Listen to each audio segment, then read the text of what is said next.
Hoje nós vamos estudar sobre um pássaro, a obra e a missão de um pássaro que é detestada por muita gente. Hoje nós vamos estudar e analisar uma passagem bíblica, uma frase proferida por Jesus Cristo, uma das frases mais difíceis de se entender. Cada pessoa tem um modo de interpretar, um modo de entender. E eu também é uma das partes da Bíblia que até hoje eu fico um pouco pensativo. Como entender? Qual é o seu verdadeiro sentido, o seu real sentido? E assim como as outras pessoas têm uma maneira de entender, eu tenho duas maneiras de entender essa passagem, a qual iremos estudar hoje e formar a nossa mensagem. Hoje nós iremos falar sobre a obra, o trabalho, a missão dos urubus, dos abutres. Um animal aparentemente desprezível, detestado, desprezado pela humanidade. Mas um animal que nasceu para cumprir uma missão. E eles cumprem com prazer a missão que Deus determinou para eles. Oremos ao Senhor. Querido e amado Deus, amado Pai, obrigado, Senhor, por falar ao nosso coração, não só através da Bíblia, da Tua Palavra, mas também através do grande livro da natureza. É assim que Teu Filho fazia, ó Pai. É assim que Ele aprendia cada dia as lições da vida, contemplando a natureza. A gente vê isso através das parábolas, Senhor, que Ele contou. Agracia-nos com a Tua presença na nossa vida. Nos dá uma mente sábia e entendida para entender o real sentido da Tua palavra. Abençoa os peregrinos. É o que te pedimos e te agradecemos pelo sangue do Cordeiro. Amém, Senhor. Amém. Amém. Vamos abrir a nossa Bíblia, a Palavra de Deus, no capítulo 24 de São Mateus. E o versículo 28. Vamos ver como você entende essa passagem. Essa passagem é uma das passagens mais difíceis da Bíblia de se entender. Mas, como é uma passagem que não tem um significado tão extraordinário como outras, as pessoas não levam muito em consideração. Mas existe aqui mensagens poderosas que devemos tirar para a nossa vida. A passagem diz assim, Mateus 24, 28 diz: Onde estiver o cadáver, aí se ajuntarão os abutres. Se Jesus Cristo fosse brasileiro, ele teria dito assim: onde estiver o cadáver, aí se ajuntarão os urubus. Urubu, abutre, são animais que se alimentam de carcaças, se alimentam de coisas podres, carnes que entram em decomposição. E essa passagem é muito difícil de se entender. Mas vamos analisar aqui o contexto. Vamos começar no capítulo 21. Existem pessoas que têm várias interpretações. Um entende de um jeito, outro entende de outro. Mas hoje nós vamos analisar profundamente o contexto para ver o que Cristo realmente estava pensando, o que estava na mente de Cristo quando ele proferiu essas palavras. Onde estiver o cadáver, onde o animal morrer e apodrecer, ali se ajuntarão os abutres ou os urubus. No meu ponto de vista, como no ponto de vista de muitas pessoas, Essa passagem tem muito a ver com a batalha do Armagedon. Vou falar numa língua clara para adventista. Tem muito a ver com o tempo de angústia de Jacó. Ainda que a gente pegue o contexto bíblico, nós também temos que levar em consideração o contexto do tempo no qual Jesus estava apontando, para a gente entender essa profecia. Veja como está dentro do contexto da grande batalha da Armagedon ou da grande tribulação como nunca houve, o tempo de angústia de Jacó. O verso 21, a passagem está no verso 28. Nós vamos começar do verso 21 para nós ter uma ideia do que Jesus Cristo estava falando. Primeiro ele fala da destruição de Jerusalém, aí ele entra no tempo da tribulação, porque a destruição de Jerusalém foi uma tribulação como nunca houve na sua intensidade.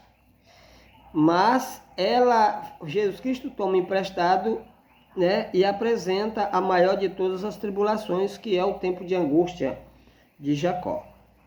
E no verso 21 ele diz assim: porque nesse tempo haverá grande tribulação, como desde o princípio do mundo até agora não tem havido e nem jamais haverá. E ele continua, no verso 22, não tivesse aqueles dias sido abreviados, ninguém seria salvo, mas por causa dos escolhidos, tais dias serão abreviados. Então ele está falando aqui de um tempo crítico na história, pelo qual o povo de Deus tem que passar para poder abraçar Jesus e subir com ele para o céu. É o tempo de tribulação. Tempo no qual será abreviado. Por quê? Porque vai ser assinado um decreto de morte, marcando o dia exato para a morte do povo de Deus.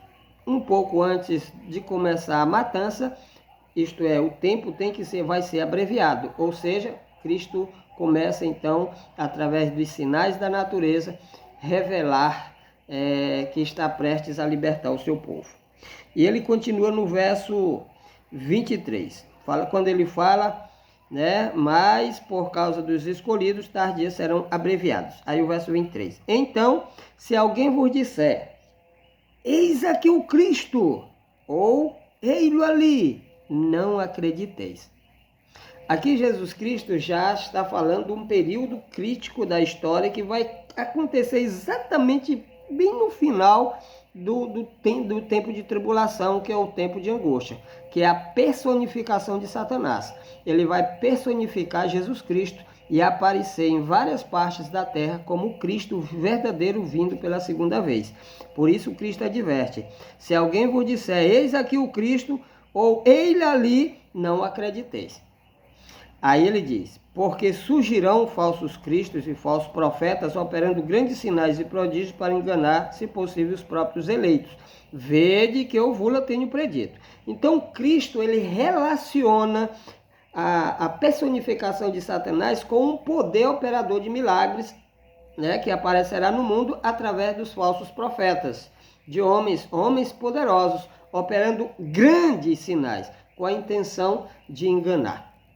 Então, a gente percebe que nos leva para Apocalipse capítulo 16, 13 e 14. Espírito de demônios se reunindo e indo ao encontro dos reis da terra, operando sinais e prodígios para preparar os reis para a batalha do Deus Todo-Poderoso, que é o grande dia da tribulação. Ok? Então está mesclado aqui com os sinais, né, os milagres que serão operados nesses últimos dias por Satanás. Ele fala da personificação de Satanás no verso 23. No verso 24 ele fala dos grandes sinais que serão operados para enganar.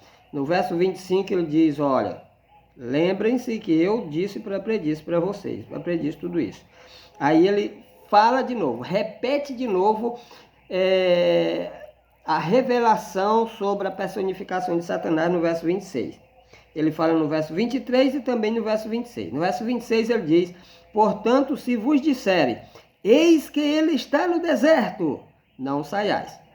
Ou, ei-lo no interior da casa, não acrediteis.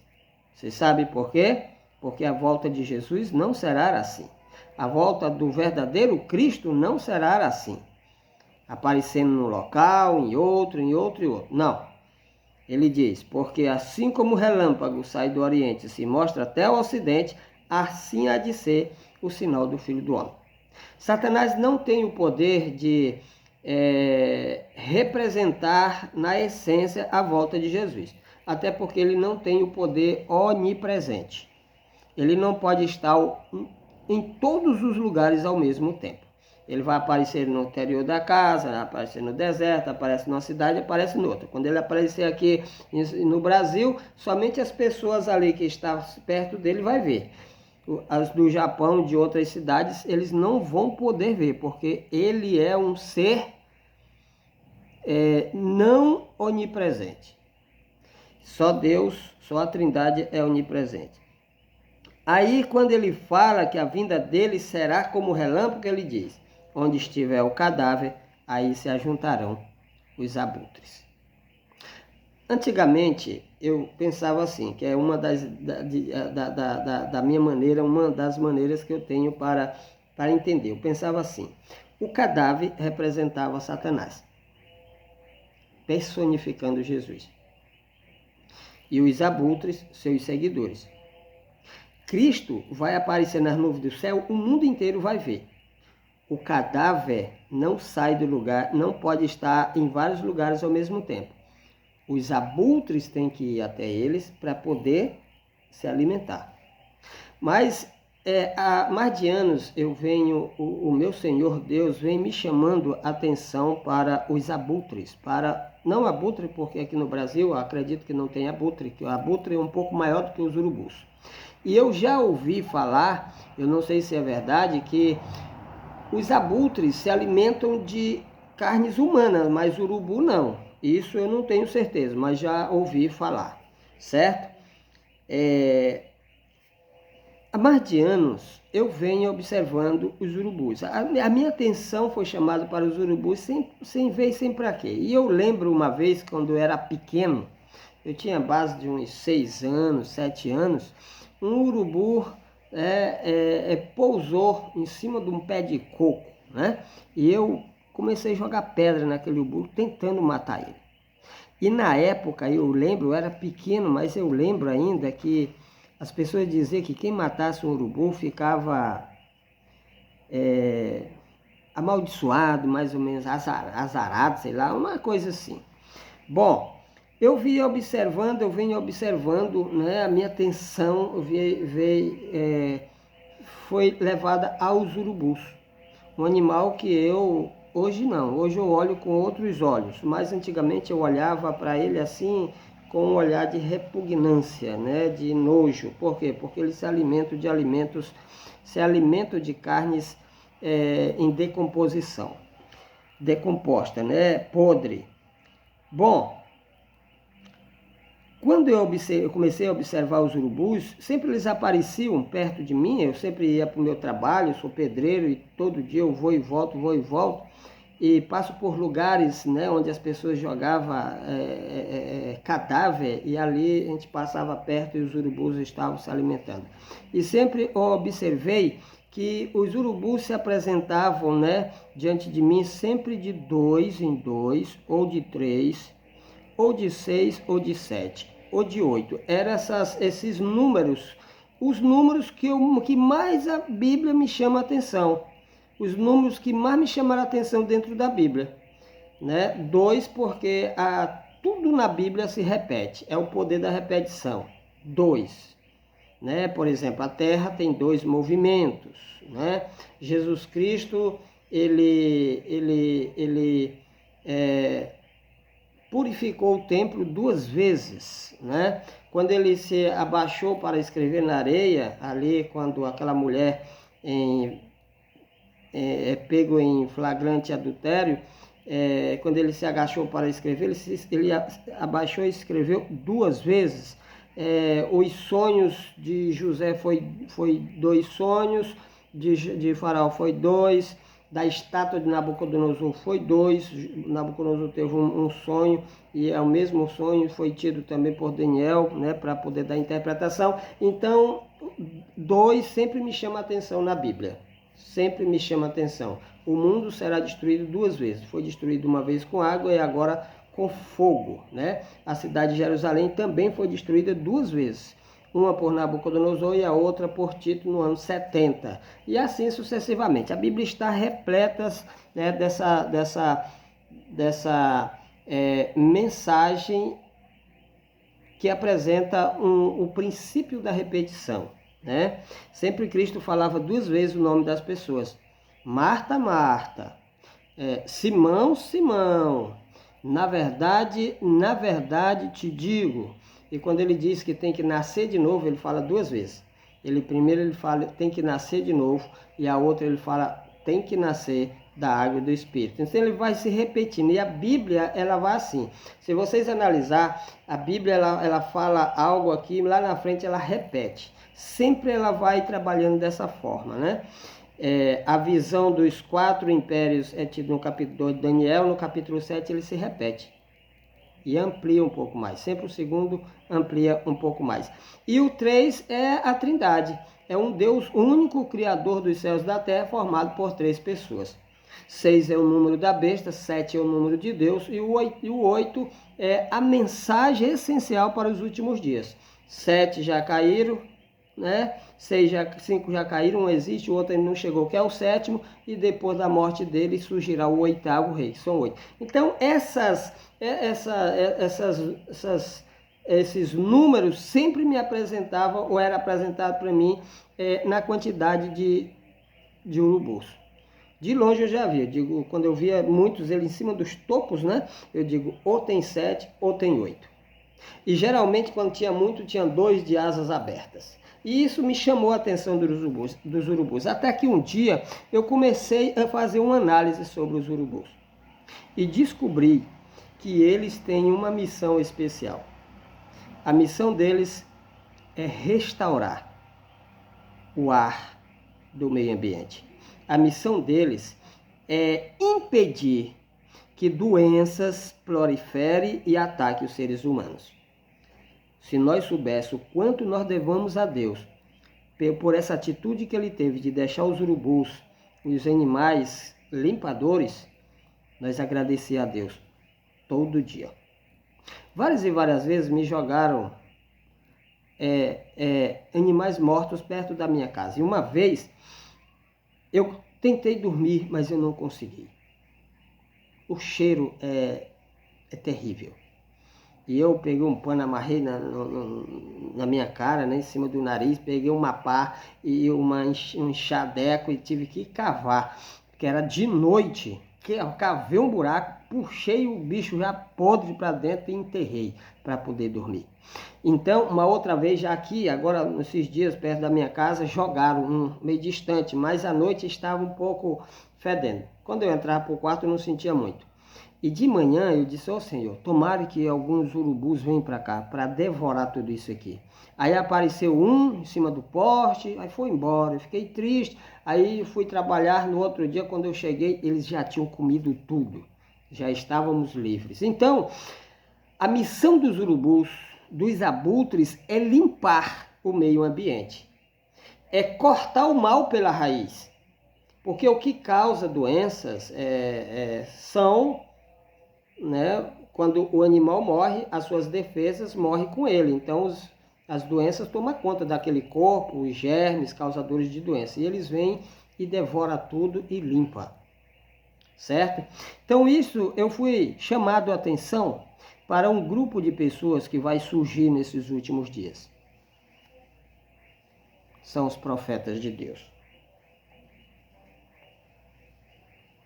Eles vêm para fazer a limpeza. Eles vêm para restaurar. Quando Cristo falou da vinda de Elias, ele disse assim, de fato Elias virá e restaurará todas as coisas. E quando a gente vai lá para a história de Elias, quando ele chega no Monte Carmelo, quando chega a vez dele, que era tardezinha de apresentar o seu sacrifício diante de Deus e pedir que descesse fogo, a primeira coisa que ele fez foi restaurar. Lá está. Pode ler lá que você vai encontrar essa expressão. Restaurar o altar do Senhor que estava em ruína. Nesses últimos dias, Deus vai suscitar profetas. Existem algumas pessoas que não estudam a Bíblia, eu acho que estudam errado, de maneira errada, não sei, que diz que não vai mais haver revelações, profetas, que tudo está escrito já nas Escrituras Sagradas. Se assim é verdade, por que mais um livro foi escrito depois do Apocalipse? Já que a gente pega aquela passagem de Apocalipse, eu testifico que todo aquele que acrescentar, que todo aquele que tirar, sofrerá as consequências. Quem escreveu essas palavras foi João. E quando ele foi libertado da ilha de Patmos, que voltou para Éfeso, ele escreveu o evangelho dele. O evangelho de João foi escrito depois do Apocalipse. E a Bíblia diz que não há limite para escrever. Às vezes as pessoas querem limitar o poder de Deus. Se assim é verdade, se a Bíblia está completa, por que Deus usou a Senhora White? Ela escreveu milhões de palavras. Se você acredita assim, por que você acredita nos testemunhos, nos livros da Senhora White? Não há limite para o trabalho de Deus. E uma das maneiras como Deus fala com a sua igreja, além da Bíblia escrita, é o dom profético. Se a gente analisar a Bíblia, ele subiu, levou cativo o cativeiro e deu dons aos homens. Uns para apóstolos, outros para profetas, outros para evangelistas, pastores e mestres. Se estava toda a revelação já escrita, porque ele dá um nome ou um dom, que é o dom da revelação? Porque o dom de profecia é o dom da revelação. Os profetas tinham esse dom, por isso eles tinham visões, falavam com anjos, falavam com o próprio Deus e escrevia o que via. Se não haveria necessidade de revelação nesses últimos dias, por que Deus deixou o dom de profecia? E lá diz que era para a unidade da igreja, para a formação do corpo de Cristo, até que todos cheguem à unidade da fé. E isso vai acontecer quando Jesus voltar. Então, o dom profético vai existir até Jesus voltar. Vocês querem ter uma ideia? Vamos para 1 Coríntios, para vocês terem uma ideia. 1 Coríntios, existe uma expressão poderosa que nos leva, nos dá a entender de maneira poderosa que o dom de profecia, o ato de profetizar, vai existir até Jesus voltar. Certo? 1 Coríntios capítulo 13. O verso 8 diz assim: o amor jamais acaba, mas, havendo profecias, desaparecerão. Aqui está dizendo que se há profecia, as profecias desaparecerão, mas o amor não. Havendo línguas, cessarão. Havendo ciência, passará. Certo? Está dizendo, o amor é eterno, mas a profecia, um dia ela vai desaparecer. O dom de língua vai cessar. E o dom de ciência, da sabedoria, vai passar. Agora, quando? Veja o verso 10. O verso 9. Porque em parte conhecemos, que é o dom da ciência, né? Porque em parte conhecemos e em parte profetizamos, disse Paulo. Profetizamos. Vamos ver quando vai cessar o dom de profecia, que lá diz que desaparecerá, né? A profecia. Em parte profetizamos. Agora o 10. Quando, porém, vier o que é perfeito, quem é que vem que é perfeito? Jesus. Quando, porém, vier o que é perfeito, então o que é em parte será aniquilado. em parte profetizamos. Mas quando vier aquele que é perfeito, aquilo que é em parte, o ato de profetizar, o ato da ciência, será aniquilado. Então, quando é que o dom de profecia deixará a igreja? Quando aquele que é perfeito voltar. E no mesmo capítulo 13, Paulo, no versículo 39, ele diz assim: portanto, meus irmãos, procurai com zelo o dom de profetizar.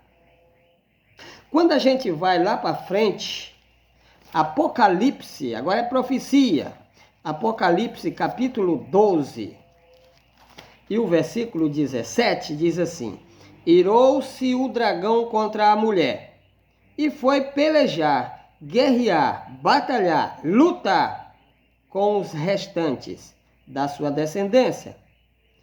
Por que ele tem tanto ódio do restante, do que resta, do que sobra? Além porque ele é perseverante, já que ele sobra, que resta, porque é perseverante, eles também guardam os mandamentos de Deus e têm o testemunho de Jesus. Quando a gente volta aqui para o capítulo, vai para o capítulo 13, o verso 10, a última parte, diz: aqui está a perseverança e a fidelidade. Essa fidelidade é a guarda dos mandamentos. Aqui está a perseverança e a fidelidade dos santos. Quando a gente vai para o capítulo 14, o verso 12, diz: aqui está a perseverança. É por isso que o diabo vai travar uma batalha contra eles, porque ele é resto, ele sobra. É como se tivesse um pé de laranja e você começar a sacudir as laranjas, e a laranja ia caindo, mas vai ter umas que vai ficar lá. Essa é as que restam, certo? Aqui está a perseverança dos santos, que guardam os mandamentos de Deus e a fé em Jesus. Quando a gente volta para a passagem que eu acabei de ler, né? O diabo irou-se contra a mulher, mas vai pelejar contra os restantes, os que guardam o mandamento de Deus e tem o testemunho de Jesus. O que é o testemunho de Jesus, gente? É o dom profético, é o dom de profecia, é o dom da revelação. Se a Bíblia está apontando para o remanescente dos últimos momentos da história, aqueles que vão travar uma batalha épica contra a besta e os falsos profetas, está dizendo que eles têm o dom profético, quem sou eu para dizer que não vai ter mais revelação nesses últimos dias? Deus vai ter seus profetas como enfeite? Ou para revelar algo e usar ele como condutos de mensagens dele para a igreja? O que é o dom? O que é o testemunho de Jesus? Quando você vai para o capítulo 19 de Apocalipse, o verso 10, João revela a nós que ele se ajoelhou diante do anjo para adorar. Só que não é só no capítulo 19 que ele fala isso, também no capítulo 22.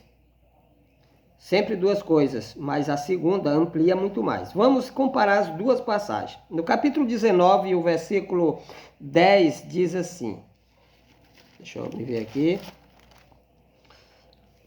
versículo 10. Prostrei-me ante os seus pés para adorá-lo. Aqui não fala nome anjo, né? Você pode ver, mas vamos usar lá a outra para a gente ver. Prostrei-me ante os seus pés para adorá-lo. Ele, porém, me disse: vê, não faças isso. Sou conservo teu e dos teus irmãos. Ele era conservo de quem? De João. E de quem mais? Dos irmãos de João. João era o quê? Apóstolo. E o que mais? Profeta. E dos teus irmãos. Aí ele diz aqui, ó.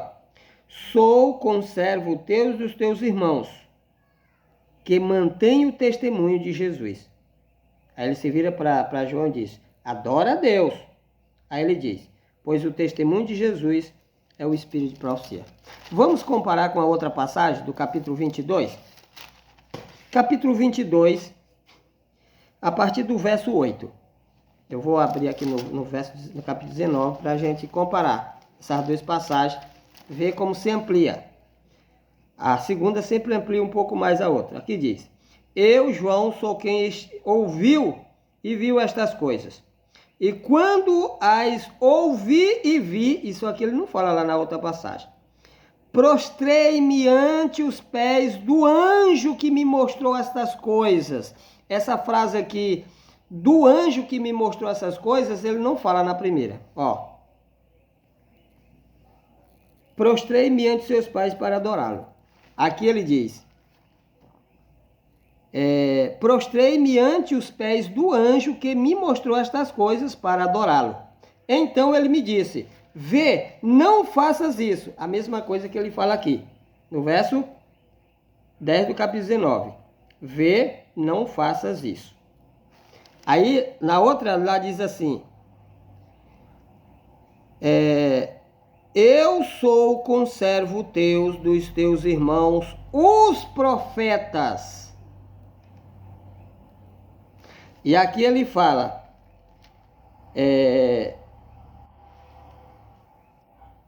peraí. Não fala eu, fala assim, sou conservo teu e dos teus irmãos, os que mantêm o testemunho de Jesus. O testemunho de Jesus é Espírito para você.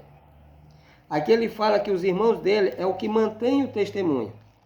Aqui diz que os irmãos dele é os profetas. Quem mantém os testemunhos? O testemunho. Quem mantém o testemunho? Os profetas. Porque testemunho de Jesus significa Espírito para você, dom profético.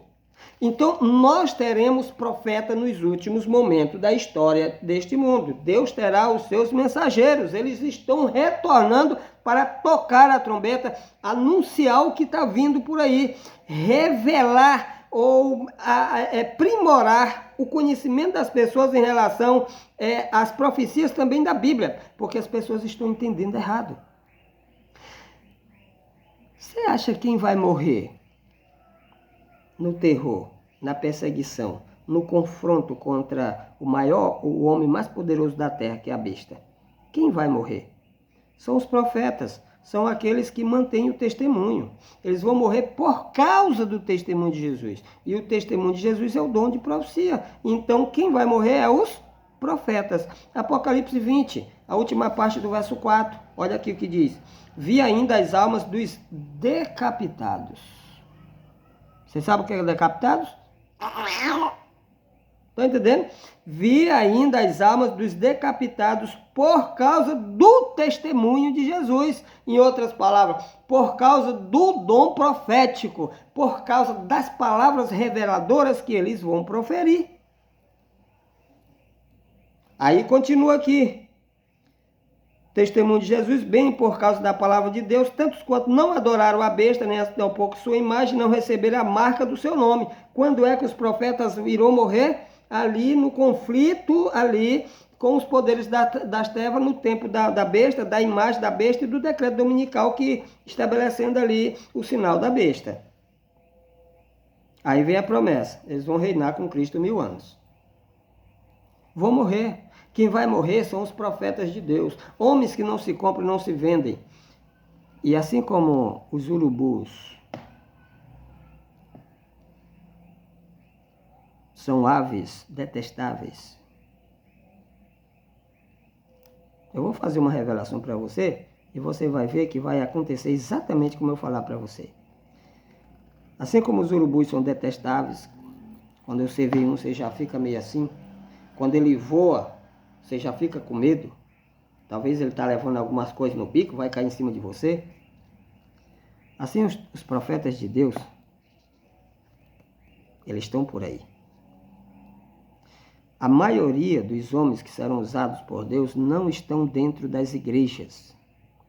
Não estão se contaminando com falsas doutrinas e falsas interpretações, com teorias humanas, tradições humanas. Não. Eles não são apegados a dinheiro. Eles vivem sem dinheiro no mundo. Eles vivem sem celular, sem redes sociais. São desprezados como os urubus são. Talvez você passe pela rua, você nem percebe, nem nota. E hoje eu vou falar para você quem são eles. Bom, vamos ver se os profetas vão morrer de verdade? Apocalipse 16. Olha o que Apocalipse 16, o verso 5 e 6 diz. Capítulo 16, verso 5 diz. Então ouviu o anjo das águas dizendo, tu és justo, tu que eras o santo, que és e que eras o santo, pois julgaste estas coisas. porquanto derramaram o sangue de santos e de profetas, também sangue lhes tem dado a beber, são dignos disso. Eles derramaram sangue, que está dentro do período correspondente entre o fechamento da porta da graça e a volta de Jesus. Por isso que usa a expressão no passado. Derramaram sangue quando? Antes do fechamento da porta da graça, porque depois ninguém vai morrer.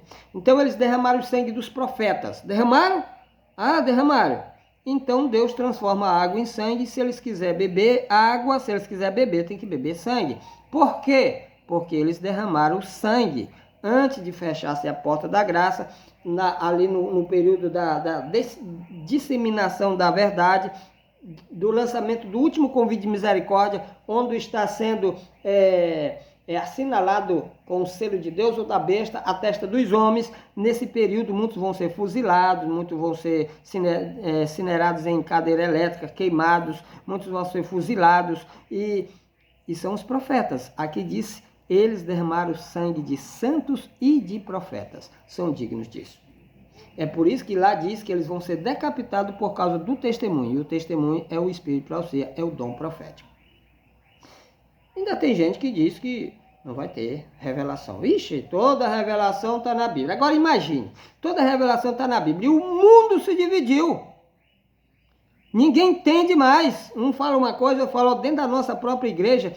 No capítulo 17 existe mais de 6 revelações ou interpretações diferentes. Cadê o Espírito de Deus? O Espírito da unidade. Sabe por que somos assim? Porque o dom que une a igreja, infelizmente, por causa dos nossos pecados, não tem. Nós não estamos ainda na era dos profetas, infelizmente. Passamos por 4 períodos. Até João, a era dos profetas. Até a morte de até João Batista, né? E até a morte de João, o que escreveu o livro do Apocalipse, a era dos apóstolos. Durante a Idade Média, a era dos reformadores. Aí chega a senhora White como uma profetisa, transmite, dá várias revelações e começa a era dos pastores. Profetas, apóstolos, reformadores, pastores. Aí a pessoa aparece e diz, não sei o que, e tá, perere, parará, amanhã vai acontecer alguma coisa tal. É profeta. Não é profeta. Se ele é pastor, ele é pastor. Um falso pastor. Satanás não tem o poder, a capacidade de falsificar aquilo que não existe. Assim como os falsificadores de dinheiro não têm capacidade de falsificar uma nota de 200. Por quê? Agora tem, né? Porque ela já existe. Mas antes dela existir, não tinha. Porque não existia. Agora já pode, porque apareceu. Já fizeram aí uma nota de 200. Agora pode. Quando a Bíblia diz que haverá falsos profetas, ela automaticamente está dizendo Satanás vai falsificar os profetas de Deus. Ok? Então nós teremos sim profeta nesses últimos dias. Você sabe quem é? Quem serão os profetas? Para nós encerrar, vamos para 1 Coríntios. Analise.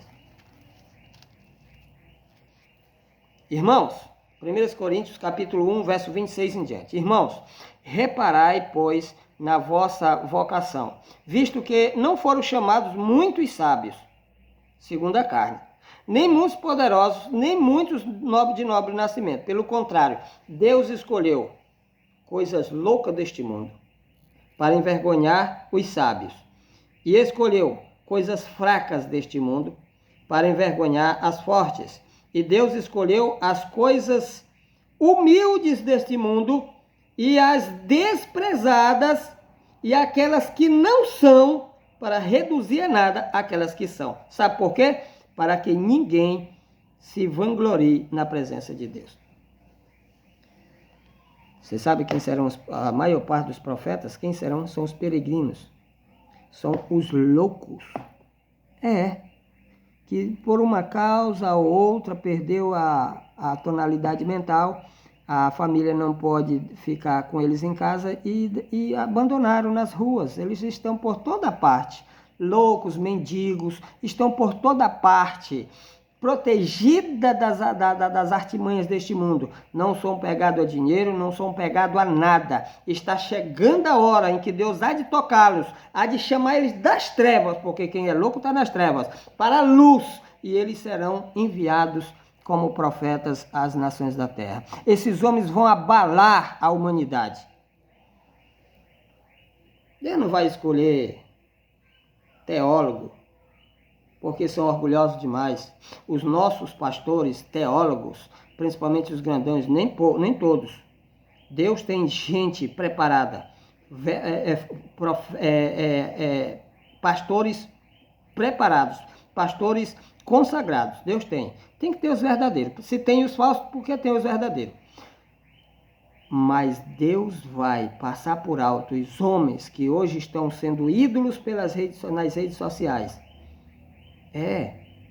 E vai escolher os loucos, os desprezados, os humildes, aqueles que não são nada, para aniquilar e fazer calar aqueles que são. O profeta Elias está chegando e ele fará uma obra de restauração na igreja e no mundo religioso. Amém.